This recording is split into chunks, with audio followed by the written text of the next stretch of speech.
Hansol. At just 19 years old, he was on the verge of making history. The crowd couldn't believe what they were seeing. A human with this much power. This was a World Powerlifting Congress event. All eyes were on him as he took a deep breath, ready to lift. He focused everything he had into this one moment. He did it. He actually lifted it. The announcer screamed that at 19, Hansol was about to become the strongest human to ever live. But then, something snapped. He lost his balance, and the weight came crashing down. He just stood there, completely out of it, with blood running from his nose. People started screaming for medics, telling him to hold on. The voices around him grew distant, begging him to get up as everything started to fade to black. When he came to, he wondered if he had blacked out again. He remembered his doctor telling him to be careful. Even while he was out, his first thought was that he wasn't muscular enough. The system responded, creating an epic skill just for him, limitless growth of muscle. Then he started worrying that girls don't like guys who are too muscular. So the system created another skill based on that thought. He was stuck on one of life's hardest questions, fashion or muscle growth. But then he remembered what really mattered, protein. That focus unlocked two more skills for him, Hawkeye and Calm. And with all those conditions met, the system announced he had become a legendary species, a bodybuilder. His first thought was whether he remembered to order his chicken breast. He finally opened his eyes to the sound of chickens. He was lying in a field, completely surrounded by them. He shot up, screaming and totally confused about what was happening. The last thing he remembered was deadlifting at the gym. Just as he started to panic, his new calm skill activated, forcing him to relax. He looked around, trying to make sense of it all. He was in a huge field, surrounded by giant chickens. He sat down, trying to piece everything together, and then it hit him. He figured he must have ended up in hell as punishment for eating so many chicken breasts. He decided that must be why they were attacking him. The giant chickens were here for revenge, and they started pecking at him relentlessly. He'd had enough. With a furious shout, he punched one of the chickens right in the chest. He was already on edge. He hadn't gotten enough protein for the day. But then, something strange happened. The system kicked in. His Hawkeye skill activated, and it began analyzing the protein content of his opponents. The system window showed him the chicken had 68 kilograms of protein. He couldn't believe it. This wasn't a curse. It was a message from the gym gods themselves. A huge, hungry grin spread across his face. He leaped into the air, thanking the chickens for their help. They just screamed in terror. A short while later, all that was left were bones. He let out a satisfied burp. After finally getting some protein in him, Hansol felt a lot better. He sat by the fire, completely full. But as he rested, something started to bother him. He looked down at his arm. It seemed way too thin. Then he felt his chest. His muscles had gotten smaller. For a bodybuilder, this was a total nightmare. He reached back and scratched an itch. It was a simple thing, but he hadn't been able to do it since he was a kid. His muscles were always too big. He stared at his reflection in the water, trying to reassure himself. All that effort couldn't just disappear, right? But as he looked closer, the horrible truth started to sink in. He let out a scream of pure horror. He scrambled out of the water, completely freaking out. All his muscles were gone. He looked down at his stomach. The abs he'd worked on for years had vanished.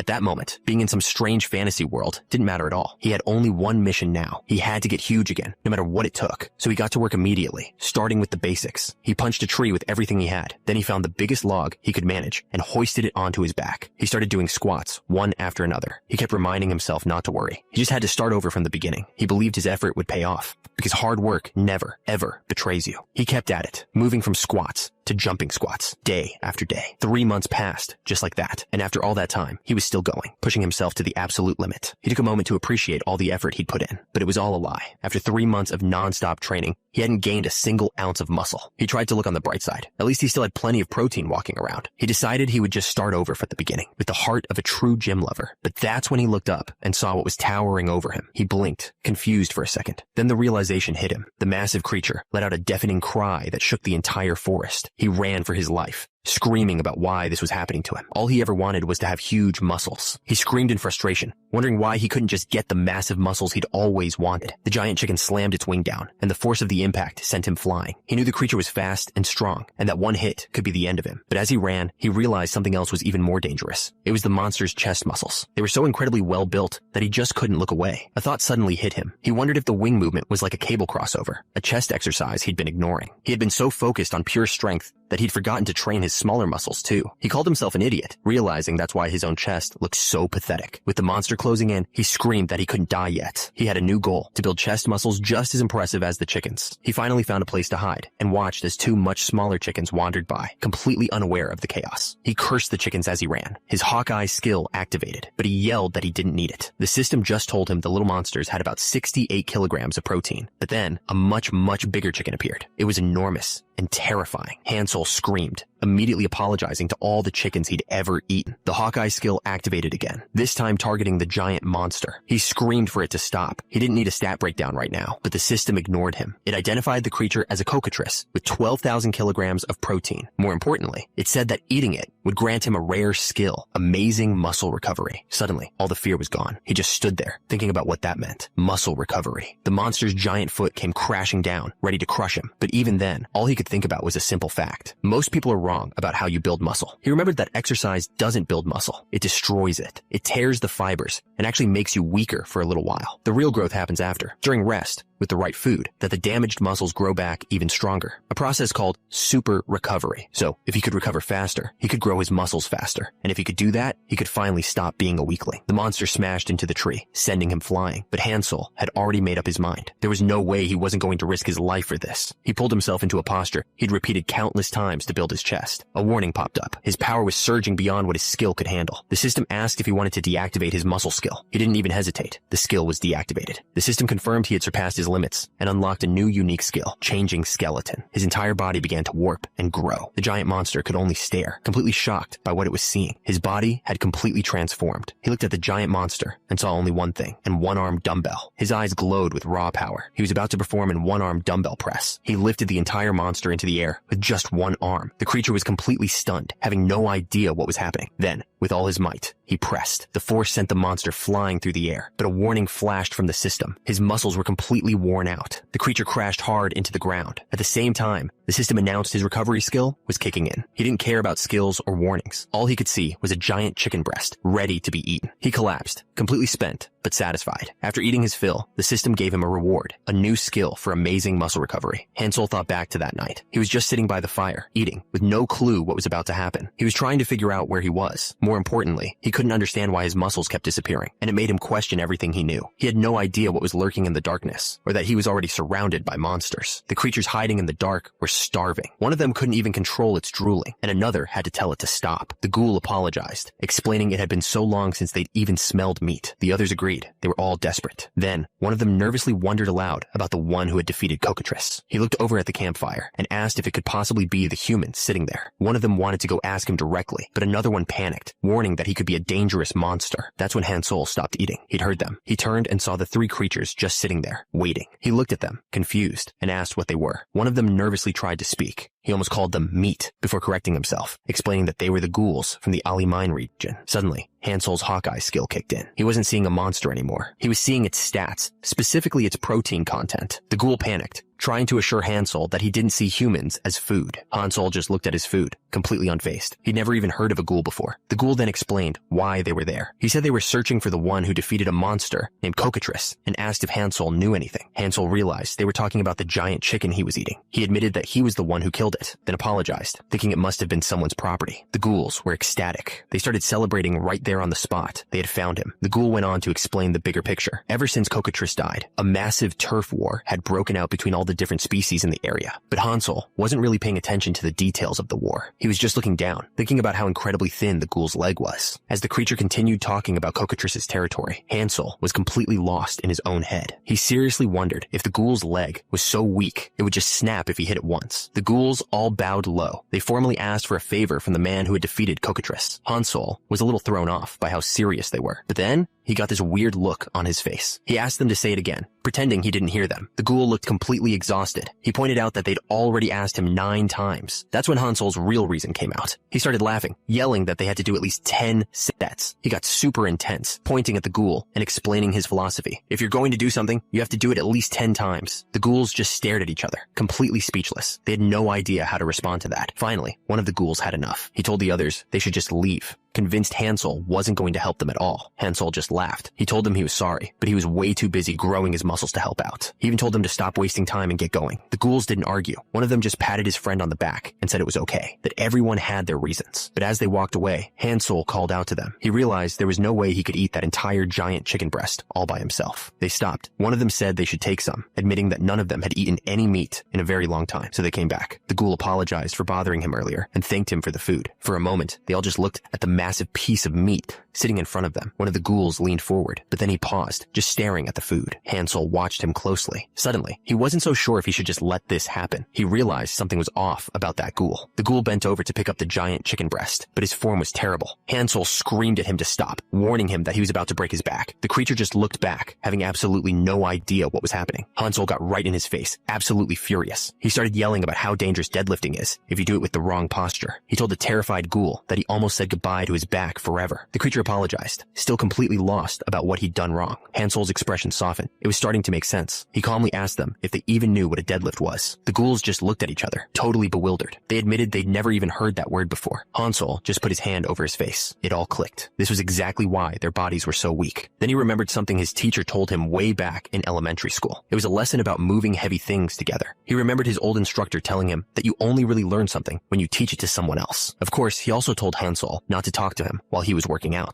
The man had told him that if his muscles ever stopped growing, he should try teaching others to break through. Teaching others. The idea clicked in his mind. The ghouls worked together, carrying the massive piece of meat through the forest. They looked to him, unsure of what to do next. Hansel made up his mind. He told them that after they finished eating, he would go with them to their home. The ghouls were thrilled. Hansel agreed, but said they had to wait until tomorrow. He explained that he needed plenty of sleep for his muscles to grow properly. This was the ghoul village. Inside, a huge, out-of-shape ghoul sat on a throne. He looked down at Hansel and welcomed him. The creature introduced himself as the Ghoul Lord, the ruler of this place. As he spoke, Hansel's Hawkeye skill activated, but he instantly shut it down. He wasn't interested in this guy's protein content. Hansel figured he was basically their tribal chief. He politely told the Ghoul Lord that the journey here was no problem. The Ghoul Lord seemed pleased with his answer, but all Hansel could see was the leader's body, thin limbs, and a massive gut. It was a classic case of zero exercise. While the Ghoul Lord thanked him for the food, Hansel was already sure this guy loved alcohol and greasy meals. The leader mentioned he'd sent the other ghouls to bring the rest of the meat. He casually added that it would probably take them a while. He suddenly burst out laughing, mocking Hansel for even worrying about such lowly creatures. Hansel was getting tired of this guy and just wanted him to get to the point. That's when the Ghoul Lord's tone changed. He leaned in and said they were in trouble, all because Hansel had killed Cockatrice. The Ghoul Lord explained that his people were the weakest in the area. He said they were terrible at physical fights, and he was the only one who could even use a skill. Because of that, they were forced to eat rotten corpses just to survive. Hansel stopped him, completely confused. He asked what a skill even was. The Ghoul Lord's friendly expression vanished. He couldn't believe what he was hearing and asked if Hansel was joking. Hansel insisted he wasn't kidding. The Ghoul Lord just stared for a second, then started snickering to himself. His face twisted into a nasty grin. He ordered his guards to bring him the ghouls who had brought Hansel here. The ghouls who found Hansel were dragged forward. The Ghoul Lord looked down from his throne and commanded them to kneel. With their hands tied, the terrified ghouls dropped to their knees. One of them nervously asked their lord why he had called for them. The Ghoul Lord just smirked. He told them they probably didn't even realize the sin they had committed. Then he stood up from his throne. He gave one last order to bring him that. The Ghoul Lord dragged a massive club behind him. He explained that for monsters, there was one simple rule: be loyal to the strong. He said it was a divine rule that had been followed for a very long time. That's why he wanted to find the one who beat Cockatrice and make them his follower. But now, he believed he had been lied to.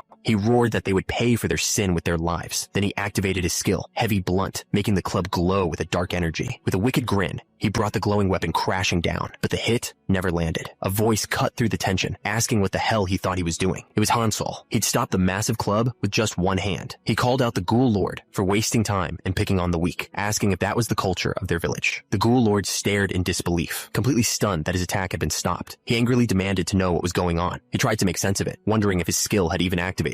He decided it must have been a mistake. There was no way someone so weak could block his full power. He figured Hansel just got lucky. With a nasty grin, he decided to show him what a real skill looked like. The Ghoul Lord's club began to glow with a purple energy. He explained that his skill, Heavy Blunt, could multiply an object's weight by up to 10 times. Hansel's eyes widened. Multiplying weight? The idea immediately caught his attention. The Ghoul Lord bragged that since he had a lot of mana, he could easily multiply the weight 5. He explained that his club already weighed 32 kilograms. He asked Hansel to imagine what would happen when that weight was multiplied and combined with his monstrous swing speed. Then he activated it, shouting as he multiplied the club's weight by 4. The other ghouls could only watch in terror. The super heavy club came crashing down. Hansel just raised one hand and caught it, shattering the weapon instantly. The Ghoul Lord was completely stunned. He admitted Hansel's skill was amazing, saying it was a shame they had to be enemies. But Hansel wasn't listening. His eyes started to glow as he suddenly grabbed one of the other ghouls. He wasn't just grabbing him. He was using the ghoul as a weight for an one-arm front raise. Before the Ghoul Lord could even react, Hansel was right in his face, grabbing him by the chin. Hansel looked down at him, his expression cold. He asked if the Ghoul Lord really thought he was strong enough to decide who lives and who dies. The Ghoul Lord couldn't do a thing. He was completely at Hansel's mercy. Then, with a dead serious look, he asked the most important question he could think of. What were the Ghoul Lord's big 3 lifts? The Ghoul Lord was completely confused. He thought Hansel was asking for permission to hit him 3 times. Hansel calmly explained that the big 3 wasn't about fighting. It was about the 3 most important exercises: the bench press, squat,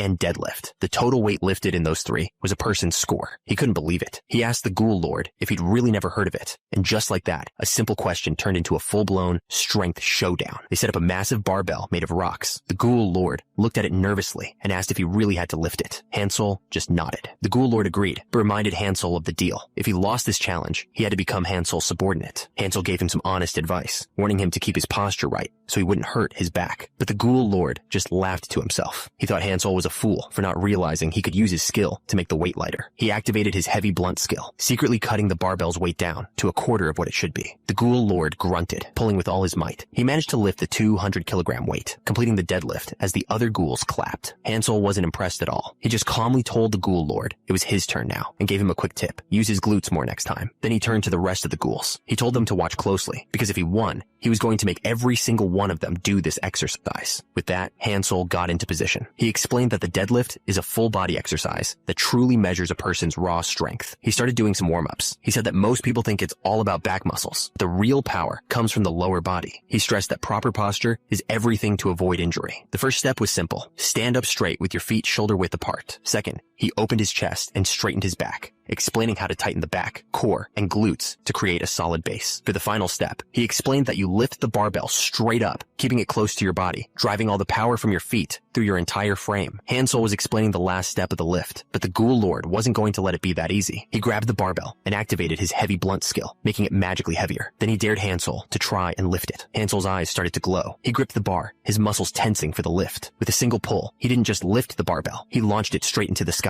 It just kept going, flying so high it became a tiny dot above the entire village. The ghouls could only stare, completely speechless. Hansel just admitted that he might have used a little too much strength. He apologized and said they just have to make another barbell. The Ghoul Lord was so shocked he couldn't even speak. That one lift changed everything. The ghouls all dropped to the ground and started bowing. They begged Hansel to become their new lord. Hansel had no idea what was going on. That's when a system window appeared, telling him he had achieved the title of Ghoul Lord. After losing the strength contest, the Ghoul Lord became completely obedient. He now followed Hansel's every word. Hansel started asking questions, and the Ghoul Lord explained everything. Turns out, this wasn't just some strange place. He was in a completely different world. The Ghoul Lord also mentioned a legend about people being able to return to their own worlds, but Hansel wasn't interested. He couldn't go back home looking like this. He'd lost some of his gains. He learned this world was called Lasha, a place where only the strong survive. That's why the Ghoul Lord pledged his loyalty. To make things easier, Hansel decided to give him a new name, Ghoul Lord. Ghoul Lord led the way, eventually stopping and announcing they had arrived. This was the place where the ghouls trained their warriors. Hansel had already seen how skinny the ghouls were. He had a very bad feeling about this. He looked out at the so-called training ground. It was just a patch of dirt with a few broken sticks scattered around. He couldn't believe how bad it was. He turned to Ghoul Lord and demanded to know what kind of training they'd been doing here. The former lord just stammered nervously, admitting they didn't have any knowledge of how to train at all. He decided it didn't matter if they had no equipment. A real trainer could make his own. With a look of pure intensity, he yelled for all the ghouls to get into 5 rows. The ghouls quickly lined up. They looked totally lost, a little scared. Hansel stood before them and laid out the hard truth. He told them he knew they were considered the weakest, forced to eat the scraps left behind by other monsters. Then he asked a simple question. What did they think they needed to change their situation? He shot down all the usual answers, like teamwork or speed. He roared that the only thing they needed was a strong body. With a confident smile, he made them a promise. Starting right now, he would turn them all into warriors in just 3 months. The ghouls were instantly fired up. 3 months? They couldn't believe it. The thought of finally earning some respect filled them with energy. Hansel saw their excitement and his expression hardened. He told them if they were ready, they could start right now. He ordered them all into a push-up position. The ghouls just stared back at him, totally lost. They had no idea what a front-leaning position even was. So Hansel showed them himself, dropping to the ground and roaring at them to get down. They tried to copy him, but their bodies were too weak and clumsy. They didn't know what they were doing.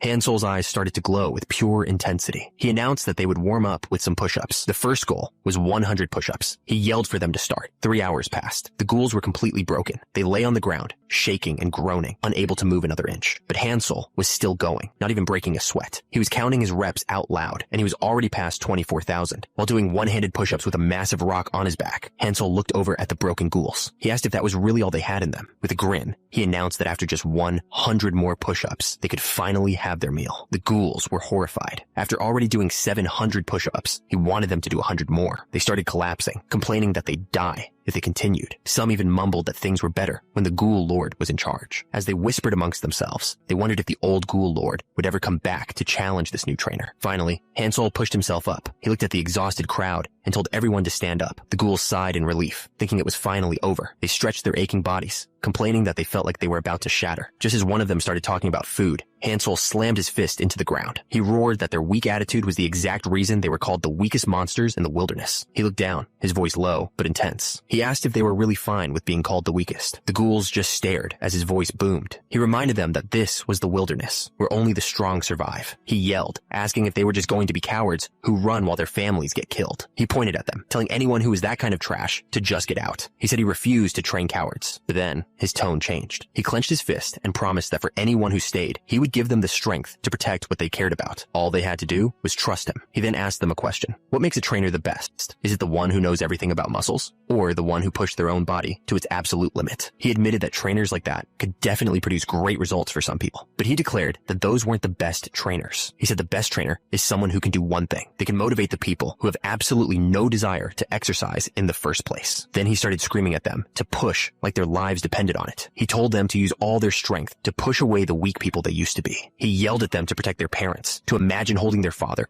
with their right hand and their mother with their left. He screamed that this was for their families, for their tribe, and for themselves. This was their chance to change everything. And something inside them just snapped. The ghoul let out a huge scream, pushing with everything he had. Hansel roared right back at him, his own muscles straining as he yelled for them to push. And just like that, every single one of them pushed up at the same time. They were finally working as one. With just a little motivation, the ghouls stopped complaining. Turns out, Hansel was right all along. He might not have even known he had it, but at that moment, one of his trainer skills leveled up. The system notified him that Hawkeye had evolved to level 2. 3 months passed. A group of lizard men were marching through the woods. One of them asked if they were on the right path to the ghoul village, and his partner confirmed it. They spotted the village in the distance. One of the soldiers asked if they should get into formation before the attack, but their leader just scoffed at the idea. He yelled back, asking why they'd need a formation for a bunch of weak ghouls. He ordered them to just attack. He declared that the lizard men would take this place as their first colony. With a war cry, the army charged forward, but up on the hill, Hansel and one of the ghouls were already watching. The ghoul pointed them out, identifying them as lizard men. Then he added that they had really nice leg muscles. Hansel didn't wait. He started shouting orders like a drill sergeant, telling the bench press group to open their chests and brace their stomachs. He told them to tighten every muscle, keep their eyes on the enemy, and wait for his signal. Then he gave the final command. The ghouls pressed, sending massive rocks crashing down on the charging lizard men. The impact was devastating. One hit, and it was over for the first soldier. The lizard man leader stared at his fallen men in disbelief. He screamed, demanding to know who was responsible for the attack. A voice answered from above. It was Hansel, calmly looking down at the chaos. He told the lizard man that the attackers were the ghouls, and that they weren't the weakest monsters anymore. These weren't the skinny, weak creatures they expected. They were absolute monsters, built for a bodybuilding competition. The lizard men army was in total chaos. The rocks crashed down, crushing soldiers left and right. The leader knew his army was about to be wiped out. He had to change tactics. He decided that if he could just take out their boss, the battle would be over. He looked up and focused on one of them. He could feel a strong mana coming from the chubby one. He figured that had to be the leader. And since he was just a ghoul, the lizard man was sure he couldn't lose. So he tore off his ruined armor and roared up at the cliff. He called out the Ghoul Lord, telling him to stop hiding behind his men like a coward. He demanded they finish this with a one-on-one battle. The Ghoul Chief immediately looked over at Hansel. He nervously asked him what he was going to do. Hansel didn't answer. He just looked down, thinking it over. Hansel thought back to when he was younger. He remembered raising an iguana as a pet. Well, it wasn't exactly an iguana. It was a rare species called a sea crocodile, and it was always trying to play. And the thing about this pet was its incredible bite force. The pressure was insane, like 2 tons clamping down on his arm. The crocodile had latched on tight, but even with all that power, its teeth couldn't even break through his trained muscles. He remembered what people say you should do when a pet doesn't listen. The crocodile immediately sensed the shift in the air. It started to whimper, suddenly looking very nervous. He snapped his fingers. That's when he remembered exactly what he was supposed to do. Back in the present, Fatso watched as one of the lizard men hit the ground hard. Hansel stared down at the lizard man leader. He yelled, calling him the Ghoul Lord, and asking if he was ready to give up. He didn't wait for an answer. He just grabbed him. With a huge roar, Hansel slammed the lizard man leader straight into the ground. He pinned the creature down, sitting right on its back. Then he put the lesson from his childhood into practice. The first step was intimidation. The lizard man screamed for Hansel to let him go, but Hansel just remembered the old advice. When dealing with an animal, you have to show it that you're stronger. With his eyes glowing, Hansel repeated one thought over and over in his head, forcing the idea into the lizard man's mind. He was stronger. The lizard man leader screamed for Hansel to let him go, yelling that he was shaming a warrior, but Hansel didn't even blink. He just kept staring, his pressure never letting up for a second. That's when the lizard man's spirit finally broke. He started sweating, completely terrified. He threw his head back and finally gave in. He surrendered. Hansel grinned, thinking to himself that the advice he'd read in that book was actually right. With the lizard man leader begging to be let go, the ghouls on the cliff cheered like crazy. The fight was officially over. They had won. Meanwhile, not too far away from the alley mine, something else was happening. The story shifts to the Wordo Duchy, a kingdom built on a hill overlooking a quiet town. Inside the castle, a lord addressed a group of kneeling warriors. He told them it was an honor to have such talented people in his country. This was Count Wordo, and the feudal lord. He officially gave them their mission, a second-class assignment to investigate the disappearance of Cockatrice. Without a moment of hesitation, the warriors shouted back that they would do as he commanded. With their orders received, the three warriors turned and walked out of the throne room. After they left, a woman approached the count. She asked the general if he was sure about sending such baby chicks on an important mission, but she just laughed and told the count not to worry. She explained that even though they were young, they were all considered geniuses. She started with Liper, explaining that he was known for his flashy swordsmanship. His technique was so good, he was better at tricky attacks than even a swordmaster. Then she talked about Hendard, who was the complete opposite. He used a tough, powerful style, cutting down opponents and their weapons with a single, heavy strike. She said that when those two were together, nothing could beat them unless a dragon showed up. The count agreed they sounded dependable. The count then asked about the innocent-looking warrior who was with them, assuming he must be just as skilled. The woman hesitated. She admitted he wasn't really talented with swords, but he did work hard. Confused, the count asked why they'd send him along. She explained that the three of them had been friends since they were kids. And besides, she added with a smile, the two geniuses just liked having him around. Miles away, the three warriors were already making their way through the forest, their mission underway. But they weren't alone. A goblin was hiding in the trees, taking aim. It had a clear shot at the three of them, and they had no idea. The goblin let the arrow fly, but in a flash, Liper was already moving. He deflected the arrow just inches from his friend's face. The man froze, stunned. He was sweating, realizing just how close he'd come to death. That's when the rest of them appeared. Hendard shouted a warning. There were hobgoblins mixed in with the smaller ones. The creatures closed in, ready to strike, but Hendard was faster. One punch, and the first goblin was completely destroyed. Liper was just as fast, cutting down another goblin with his massive sword. Liper shouted to Hendard that Blog's safety was their top priority. Hendard agreed instantly. He wouldn't let anyone lay a finger on him. They both screamed that they would protect Blog, no matter what. He just stood there, stammering, completely overwhelmed by the chaos. Finally, he managed to shout out a thank you, his voice full of emotion. After the fight, Liper checked on Blog, apologizing for letting a goblin get so close. But Blog just shook his head, saying he was grateful they were all safe. But Hendard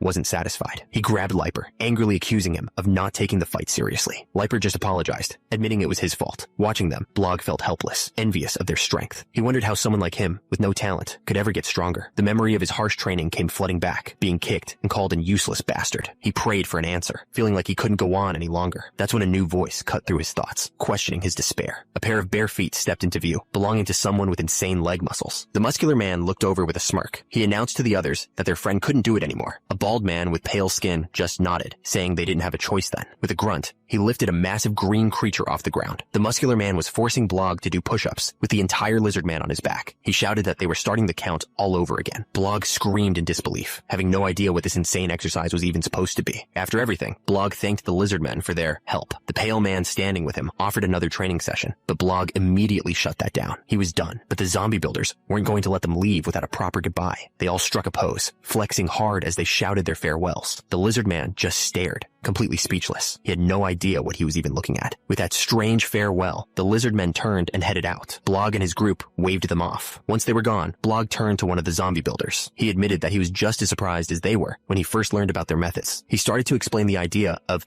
deloading. When you exercise, your muscles get torn apart. They only grow bigger when they have time to heal. But if your central nervous system gets too tired, you can't exercise as well, and you might even get hurt. To avoid that, you have to rest properly. He remembered the 9th week of training. Everyone, even the ghouls, ghouls had hit a wall. Their growth had completely stalled because they were just too worn out. Blog remembered their performance dropping from thousands of reps to just a few hundred. He decided to give them a day off to rest. The results the next morning were amazing. The next day, one of the zombie builders waved cheerfully. He shouted out a good morning, full of energy. Blog looked them over, a little surprised. He wondered if they'd actually gotten taller and bigger overnight. The ghouls just wanted to know what exercise they were doing today. That's when his Hawkeye skill activated. The system told him the ghouls had evolved into something called a gid builder with only 8% body fat. Blog was shocked, realizing they probably didn't need to deload anymore. He turned to the group and announced that the lizard men were back. It was time to go prepare a meal for them. One of the zombie builders spoke up, asking Hansel if it was okay for them to go hunting on their own. Hansel's eyes narrowed. He knew exactly what they were really asking. He accused them of trying to skip their exercise. The zombie builder nervously explained that it wasn't about skipping exercise. The truth was, they had never actually defeated one of the big monsters on their own before. He explained that they had only ever moved the creatures Hansel had already killed, but now, flexing his new chest muscles, he said that maybe they finally stood a chance. Hansel's face lit up. He immediately agreed,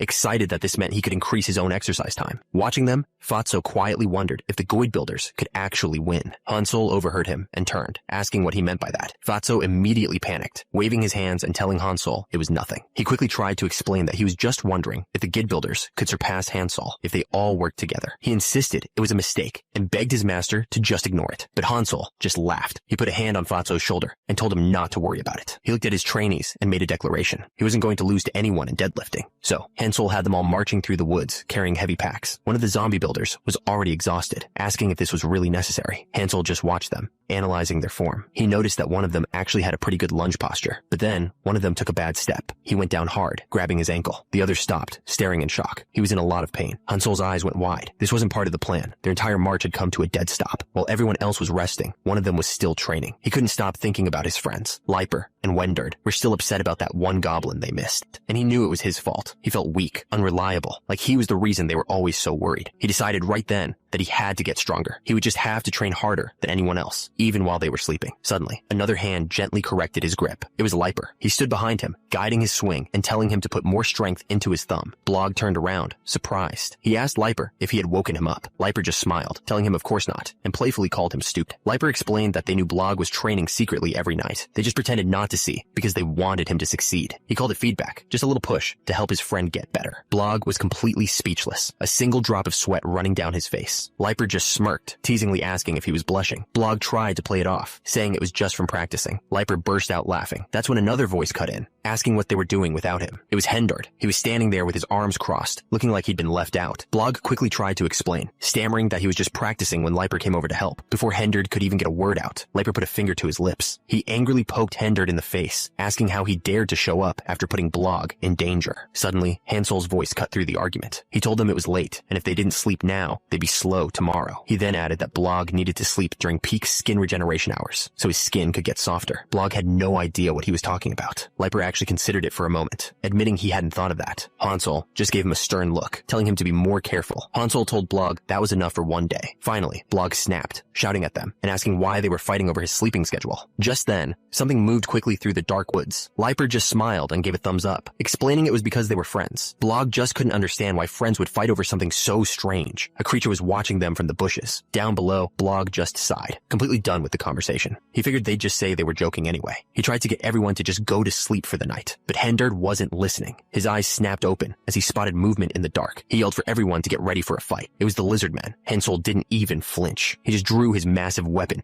ready to protect his friends. But this wasn't a fight. They were running for their lives, trying to get away from the horde of creatures. But something was off. Turns out, the lizard men weren't chasing them. Their leader was screaming at his own kind to run, because something was chasing them. The creatures screamed in terror, running as fast as they could. That's when they finally saw what everyone was running from. A stampede of giant, angry chickens. A strange sound started to build. It was coming from one of the muscular ghouls. Its hand reached out as it finished the word, and then all of them started shouting it. They wanted protein. The ghouls charged straight for the giant chickens, which were now running for their lives. Hansel, completely lost in his own world, didn't notice a thing. His training had completely flipped the food chain upside down. The weakest creatures in the forest had just become the top predators. From the bushes, a group of onlookers watched watched the whole thing unfold. They looked completely stunned by the chaos. One of them turned to Hansel, nervously asking if his ghouls could really handle this. He pointed out that the chickens looked like their muscles were even better developed than the ghouls. The man tried to play it cool, telling Hansel it was probably just balloon muscles. Hansel was furious. He demanded to know where he learned such a disrespectful word. Meanwhile, one of the giant chickens spotted a worm on the ground near a tree. It tried to squeeze between two trees to get to it, but its body was just too big. Stuck and angry, its eyes began to glow. It let out a furious cry as its muscles tensed up, veins popping out all over its body. With one massive flex, it completely shattered both trees just to get to a tiny worm. The giant chicken had done all that just for a tiny worm on the ground. Turns out, the worm looked just like a miniature version of the chicken itself. Hansel watched from the bushes, looking a little concerned, but his ghouls weren't scared at all. One of them stepped forward, looking like he had something to prove. He walked over to two trees. Just like the chicken had, he got into position,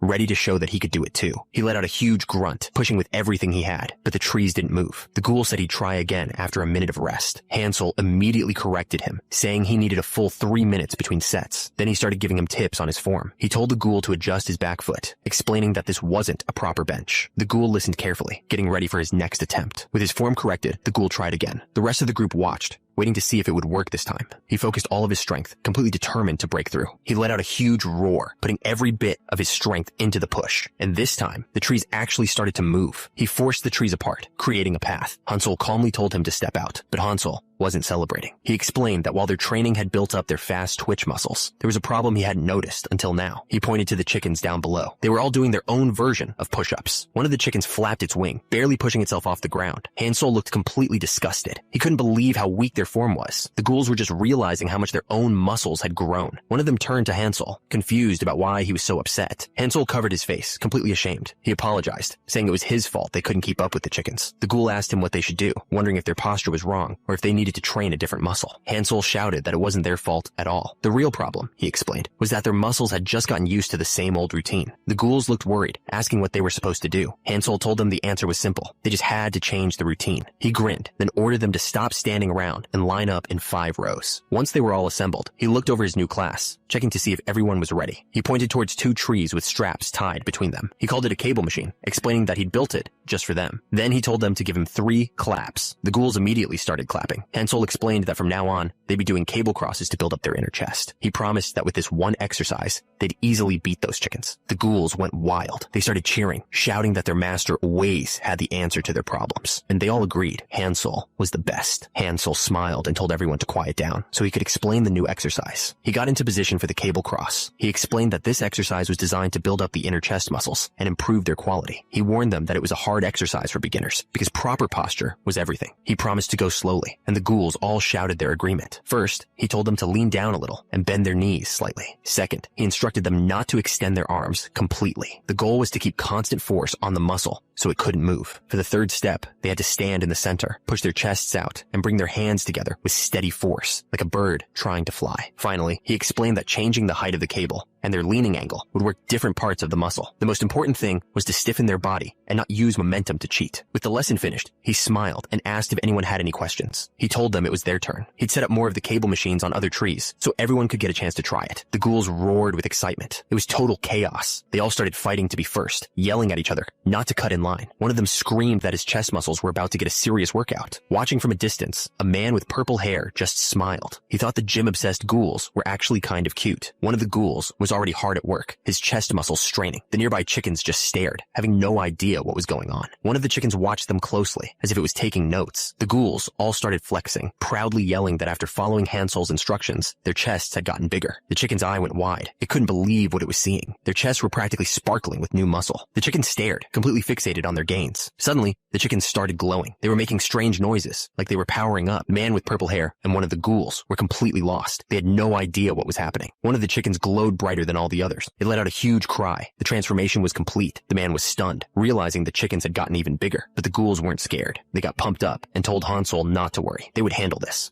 but the chickens didn't attack. They looked absolutely terrified and immediately started to run. The entire flock stampeded away, screaming in fear of the ghouls. That's when a system window popped up. One of the ghouls had activated a skill called Hawkeye to get a better look at their fleeing meal. The system analyzed the chicken, now identified as a cock. It had a protein content of 132 kilograms with only 12% body fat, but the hunt was over. The chicken spun around and slammed its wing into the ghoul, launching it into the air. The blow was devastating, and the ghoul coughed up a spray of purple blood. Hansel watched as a new message appeared. The system explained that the chickens had just evolved because they felt excited. Then came a clear warning. If he wanted to stop the chickens from evolving, he had to avoid making them feel threatened. Meanwhile, one of the ghouls named Ghoulord was having a great day. He stretched and commented on the nice weather, thinking that guarding an empty house wasn't so bad after all. He and the others celebrated, overjoyed to finally be free, but his stomach started growling loudly. He admitted that while Hansel was a good guy, their tastes in food were completely different. That's why he decided to prepare something himself, announcing his own little cooking show. Today's menu was fried cock skin. The ingredients were simple: trimmed cock skin, flour, dried fruits, spices, salt, and oil. First, he sliced the cock skin into big chunky pieces. He explained that to prevent any bad smells, you had to add salt and spices and mix it all together. Next, he mixed more spices into the flour to create what he called a magical powder. After coating the skin, he dropped the pieces into hot oil. He pulled the golden pieces out of the pan. The fried cock skin was finally complete. A loud crash echoed through the forest. The man with purple hair watched the training from a distance, unfazed. One of the ghouls was on the ground, completely defeated. He couldn't understand why he lost, even after training his chest, just like Han Sol taught him. He wondered if his form was bad, but quickly decided that wasn't the problem. He was sweating, desperate for a real explanation for why he failed. That's when the purple-haired man walked over, asking if the ghoul really didn't know the answer. He explained that the answer was simple. There was a huge difference in the effort they had put in compared to the chickens. The ghouls had only trained for a short time, while the chickens had been building their strength their entire lives. The ghoul looked them down, completely crushed. The man was right. The trainer told the ghoul that achieving a chest like that wasn't easy. The chicken stood there, flexing its massive chest to prove his point. But then, he gave them a spark of hope. He told them that just because it was hard didn't mean there was no way for them to win. The ghoul looked up, asking if they could really win. The trainer just crossed his arms and told them to remember how far they'd already come, and it hit him. He remembered they had gotten to this point together. He remembered the endless marches, carrying heavy rocks, while the trainer counted out every single painful step. Even back then, the trainer had looked over with a smile and asked if it was hard, and the ghoul had screamed back with everything he had that it wasn't hard at all. The trainer was impressed with his spirit. He told him that was good, but the most important thing was to train regularly, without fail. Hansel told them that just because they'd gotten a little stronger, it didn't mean they'd escaped weakness. He explained that on the earth he came from, squatting 500 kilograms was just the bare minimum. The ghouls were completely blown away. He told them that to draw out real power, they had to train their roots first. They had to keep at it, no matter how tiring it was. The ghouls roared in agreement and immediately started running in formation. One of the ghouls stopped and knelt on the ground. He muttered to himself, finally understanding where real strength came from. He declared that it all came from the roots, his legs. Hansel grinned, pleased that the lesson had finally sunk in. He asked the ghoul what would happen if he combined the strength of his chest with the power of his legs. The ghoul got into a ready stance, his body glowing with a new energy. With a huge burst of power, he shot forward. The ghoul flew through the air like a missile, aiming straight for the chicken. Hansel grinned, proud of his student's progress. He told the ghoul that he'd endured enough, and now it was time to show his true effort and spirit. The ghoul and the chicken both let out a massive roar as they rushed towards each other, but the chicken was faster. With one powerful swing of its wing, it sent them all flying. The ghoul was completely stunned. He had no idea how the chicken could be that strong.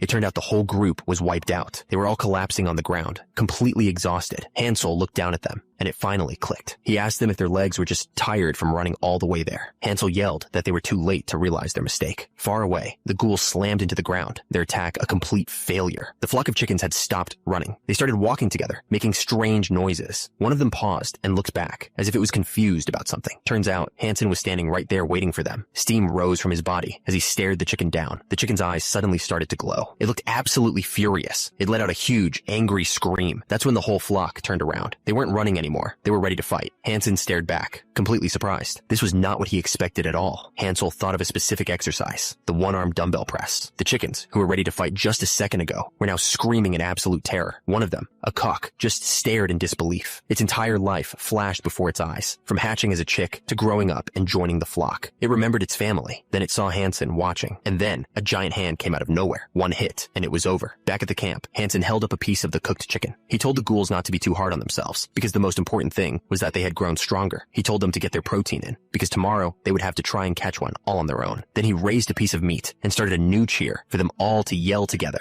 Gains! They all raised their food and cheered together. Gains! But for Hansel, the celebration was just the start of the next workout. He ordered everyone holding a chicken leg to immediately looked over the ghouls. He asked them if they finally understood that they were nowhere near his level. He told them to remember everything he taught them and to hunt carefully. After all, you can't work out if you get hurt. One of the ghouls asked if he was coming with them on the hunt. Hansel grabbed a thick strap and explained that he would join them later. He had to finish his workout first. Turns out, his workout involved using a giant tree as a resistance machine. He told them that today's workout was more important than any battle. The ghouls wished him luck and immediately took off, leaving him to his training. As he pulled, his muscles tensed, but he realized it was a shame the tree was so light. He stared out at the mountains, wondering if he should have brought the former lord to use as a weight instead. Meanwhile, the ghouls were having a meeting. One of them confidently said that after all their training, they were finally strong enough to take on a cock. But another ghoul was worried. He reminded them that the creatures could evolve again, just like they did yesterday. The ghoul in the skull helmet shot back, asking if he was suggesting they just quit and go home. The worried ghoul clarified that wasn't what he meant. He pointed out that Hansel never actually told them what the condition for winning the battle was. He started doing the math, remembering that even with the stronger Kokas, Hansel had managed to catch 27 of them all by himself. That's when he came up with an idea. He proposed that while Hansel had his guard down, they should all spread out and catch 50 cocks in total. The other ghouls thought it was a great plan. The ghoul leading the discussion laid out the strategy. They would split into 3 groups, and if anything went wrong, they'd send a signal by flexing their chest muscles. The others were amazed by his genius. With the plan decided, one of the ghouls got down into a runner's stance, ready to go.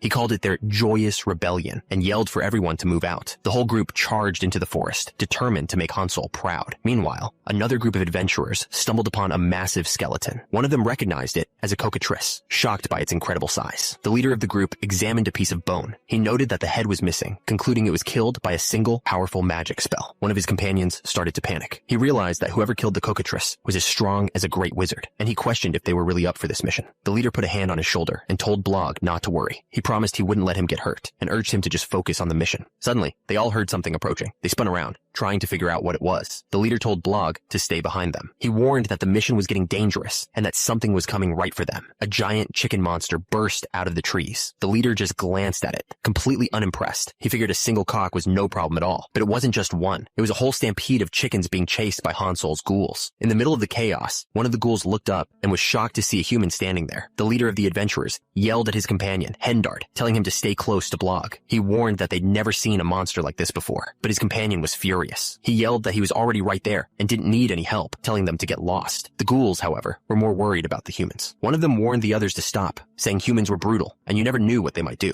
His companion agreed, realizing that rushing in could be dangerous. The whole field fell into a tense standoff. That's when one of the ghouls started flexing its muscles. The adventurers just stared, completely confused, wondering if it was some kind of performance before an attack. But it wasn't a performance. The ghoul was getting ready to call for backup. He decided they needed to bring in the other teams to get an advantage. A system message appeared, explaining this was a special signal to gather allies, but it had a side effect. The signal didn't just call the ghouls, it also triggered the chickens. Instantly, the chickens' eyes began to glow. One of them let out a furious scream, but one of the chickens was different. It was huge, and it was glowing with a powerful energy. One of the adventurers recognized it immediately. He stammered that it was a kokas, a monster as strong as a wyvern, and it wasn't just one. The entire flock started charging forward, a stampede of angry chickens. The ghouls watched them coming and knew they were in trouble. They thought it was over, that they were completely doomed. But just as they were about to give up, backup arrived. The leaders of the other 2 teams flew in from above. They landed with huge smiles, asking if they were late. The ghoul on the ground grinned back, relieved to see them. One of the leaders rallied the troops, asking if they were ready. With their full team assembled, they all roared back, prepared to fight. That's when one of them started gathering energy, a blue aura swirling around him. He announced it was time to use the secret technique they learned from Hansel. The secret technique wasn't some magic spell. It was a memory of a lesson from Hansel. It started with one of the ghouls struggling to finish his set on the bench press. Just as he was about to fail, Hansel's hand caught the bar. He told him to watch his posture. He explained that it was okay to get help when you can't keep the right form anymore. But then he asked them a critical question. What should they do if they want to safely feel their own true strength? The answer was his secret bodybuilding technique, Goody Builder. Back in the present, facing the flock of angry chickens, they knew exactly what to do. One ghoul grabbed a chicken and held it like a barbell. The other got right behind him to act as a spotter. This was the accessory muscle bench press. Hansel's voice echoed in their minds, telling them to forget the consequences and use every bit of muscle they had. The chicken was completely crushed. The ghoul's eyes glowed with power. He screamed, putting all the strength of their combined chest muscles into one final push. The impact was massive. massive, sending out a huge blast of energy. With a final, desperate yell, the two ghouls completed the press. It worked. The chicken was defeated. The ghoul cheered, thinking they had finally won. But when he looked up, his celebration stopped cold. One of his friends was running straight for the rest of the flock. He seemed to be saying that he couldn't do it, but he was grateful for the chance. He smiled, at peace with his decision. He was thanking them for everything. His friend could only scream, watching helplessly. Then, a strange message appeared. It was about the amount of time it takes for a person to realize they like someone. The system announced that it had been 486 seconds since they all met. It said that was just enough time for the three swordsmen to be touched by the gutter builders. And these guys are seriously strong. They tore through the flock of chickens with ease. But then, something massive slammed into the ground, stopping them cold. One of the swordsmen was knocked flat on his back, barely managing to block the attack. He looked up, completely stunned by the sheer force of the blow. Unfortunately for them, they were staring at a chicken the size of a building. This was a completely different level of threat. And it wasn't just the one giant chicken they had to worry about. The attack had also triggered the cocos. The monster let out a furious scream, its eyes glowing with pure rage. The hooded man could only stare, completely stunned. He had no idea what he was looking at. It was enormous, bigger than anything they had ever seen. Down below, the swordsman and the others braced themselves, staring up at the monster. The creature let out a strange sound, and suddenly, the story of its origin came to mind. It all started with the first dragon. This dragon was obsessed with his reputation. He was terrified that future dragons would become stronger than him, so he did something extreme. He decided to scatter his power, and that's how the cockatrice, a species closely related to dragons, was created. He knew this thing wasn't a real dragon, but it was still absolutely massive. He charged forward anyway, screaming that this was his chance to finally make his master proud. At the same time, one of the swordsmen tried to draw its attention, yelling insults. Below, Hansel let out a furious roar, ready to join the fight. But the story jumps away from the chaos of the battle. It goes to Hansel, who is thinking about his own progress. He felt that even though beginners get stronger fast, his own muscle growth seemed slow compared to the Gouda builders. Still, he was proud of them. He thought about how well they followed his instructions, even though they were complete beginners. It had already been 3 months since he started. He remembered how they were at the start, just a bunch of skinny weaklings. He had to teach them everything step by step. They wanted to give up, but they kept pushing through,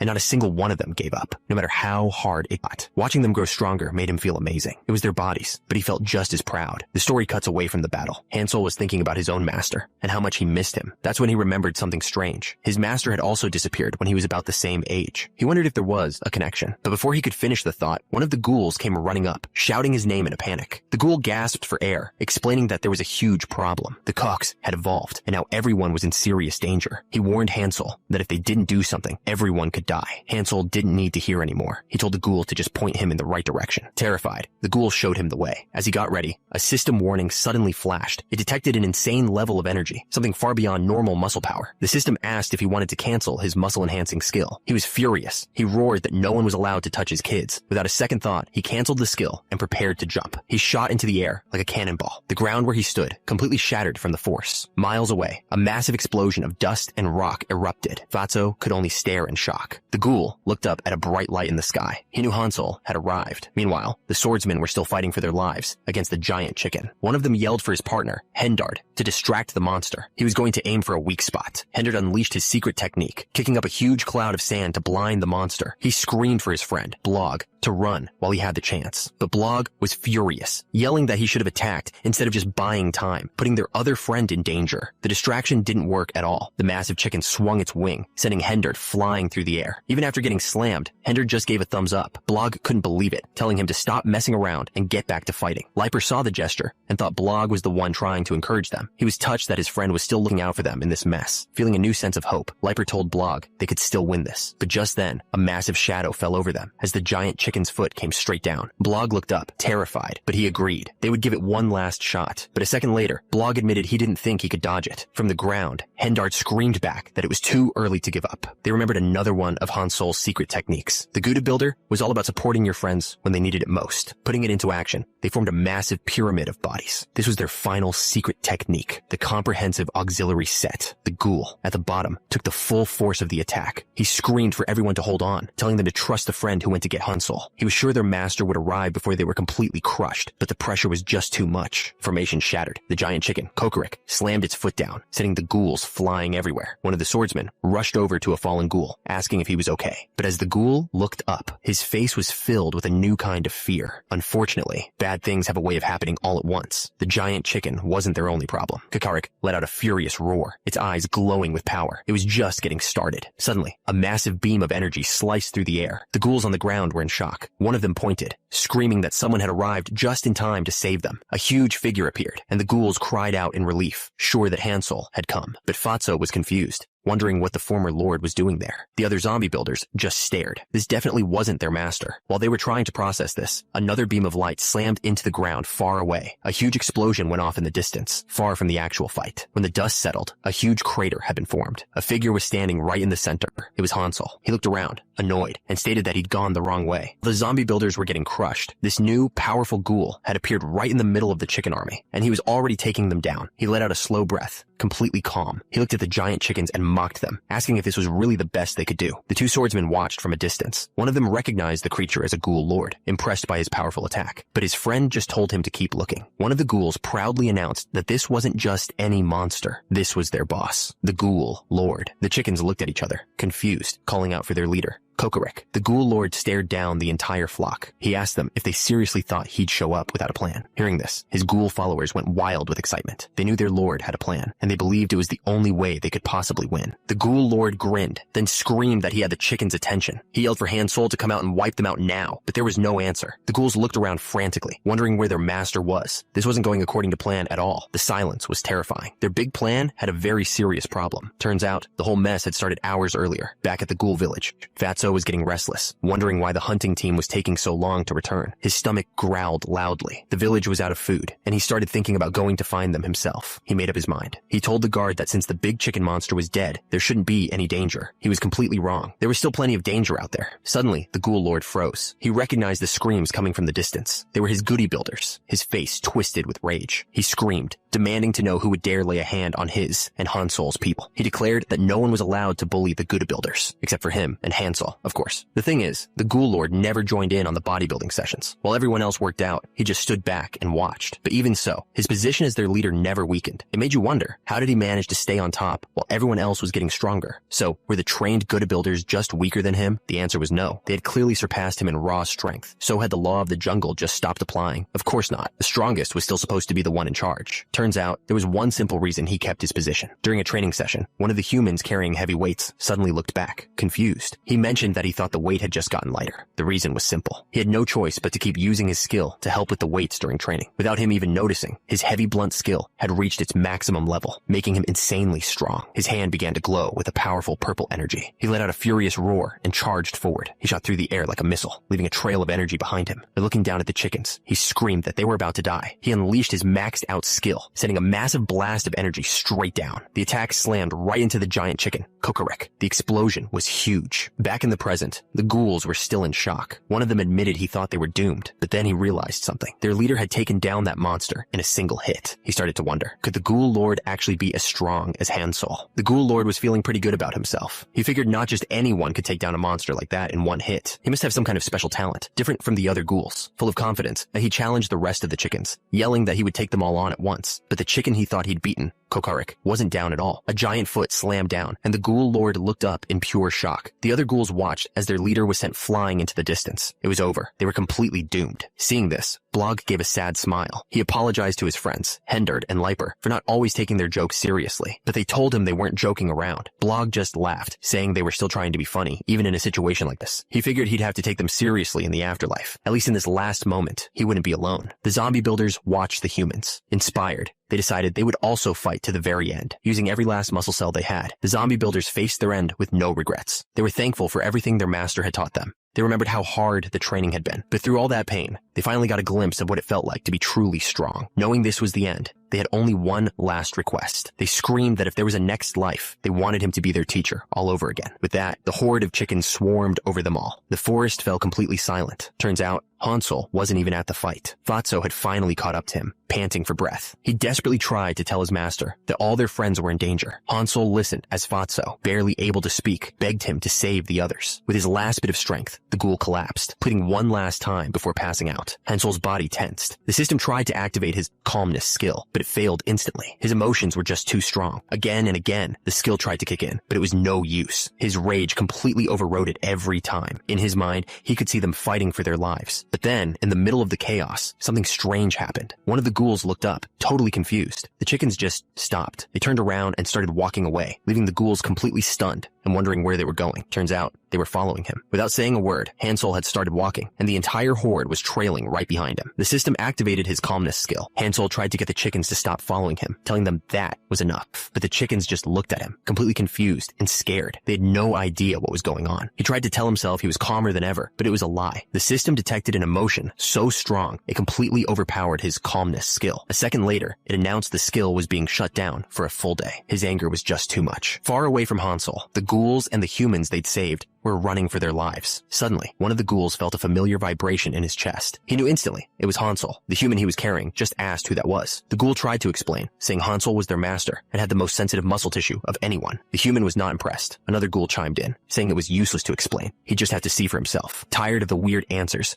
the human demanded they just summarize it for him. One of the ghouls looked up, ready to give him the simple version. He pointed ahead to a man with an unbelievably muscular back. He explained that this was you Hansel, their new ghoul lord. The human was now more lost than ever. Hansel stood completely still, facing the giant chickens that had followed him. With a furious cry, one of the chickens lunged forward, ready to strike. The chicken's beak came down hard, but Hansel caught it with one hand. He called it in one-arm dumbbell press. With a single motion, he tossed the huge creature into the sky. The other chickens just stared, not understanding what they were seeing. It slammed back into the ground, creating craters from the impact. Hansel didn't even flinch. Seeing their chance, two more chickens leaped into the air, diving straight for him. He just reached up and caught both of their beaks, stopping them dead in their tracks. He held them above his head like they were a barbell. He called this a military press. Then, he started to lower them slowly, counting each second of the negative rep. His muscles strained under the immense weight. He wasn't fighting them. He was using them for a workout. The rest of the horde could only watch in horror as their strongest warriors were turned into gym equipment. With a huge burst of power, he shoved both chickens straight up into the air. He called it a BB push press, treating the two giant monsters like they were just a barbell. He didn't give them a moment to recover, immediately moving on to the next attack. Someone was watching from the sidelines, completely stunned. Hansel shot forward like a cannonball, staying low to the ground. He announced his next move, a flying lunge. He soared through the air and slammed feet first into another chicken's head. The impact took the creature down instantly. He stood over it, while the other chickens watched, frozen in place. But instead of finishing them off, he started talking. He told them that his ancestors believed you could measure muscle growth by the vibrations in your chest. He flexed his chest and explained that this was exactly why he brought them here. He told them they had come to the right place. He looked up at the giant chickens and asked them a simple question. He could build his chest muscles, but could they do the same? He didn't wait for an answer. He just went straight into what he called his CrossFit mode. He shot forward and landed a solid punch right on one of the chickens. The creature went flying. From the other chicken's point of view,